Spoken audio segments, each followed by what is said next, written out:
నమ్మిన సిద్ధాంతం కోసం, నమ్మిన పార్టీ కోసం, కార్యకర్తల యొక్క ఆశీస్సులతో, పార్టీ ఆశీస్సులతో, తెలంగాణ ప్రజల ఆశీస్సులతో, సికింద్రాబాద్ ప్రజల ఆశీస్సులతో నేను ఢిల్లీకి వచ్చానే తప్ప నన్ను అడ్డుకునేటువంటి శక్తి, ధైర్యము ఈరోజు రేవంత్ రెడ్డికి లేదని సందర్భంగా మనం చేస్తా ఉన్నాం.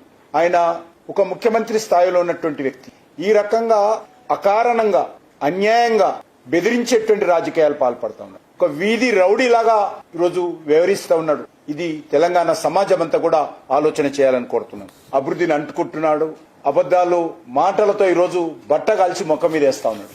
అంతేకాదు ఆయన గత శాసనసభ ఎన్నికల్లో తెలంగాణ ప్రజలకు ఇచ్చినటువంటి 6 గ్యారంటీలు, 420 420 సబ్ గ్యారంటీస్ అమలు చేయకుండా ప్రజలలో వస్తున్నటువంటి వ్యతిరేకత నుంచి దృష్టి మళ్లించేటువంటి ప్రయత్నం. నాకు తెలంగాణలో ఎదురు లేదు, నేనే ఉండాలి, ఆయన బాజాప్తా చెప్పుకుంటాడు. నేను ఇంకో 20 సంవత్సరాలు 10 సంవత్సరాలు నేనే ముఖ్యమంత్రిని.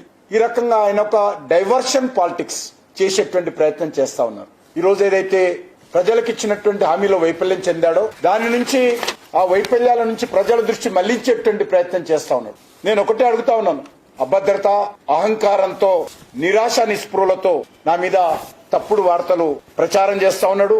సంస్కారహీనంగా వ్యవహరిస్తా ఉన్నాడు. ఒకటే మనం చేస్తా ఉన్నా, నేను రేవంత్ రెడ్డో, రాహుల్ గాంధీ దాక్షిణ్యాలతో మేము అధికారంలో లేము. 12 సంవత్సరాలుగా దేశ ప్రజల ఆశీస్సులతో ఢిల్లీలో మోడీ గారు పరిపాలన చేస్తా ఉన్నారు. అంబర్పేట, సికింద్రాబాద్ ప్రజల ఆశీస్సులతో నేను ఢిల్లీ దాకా వచ్చాను.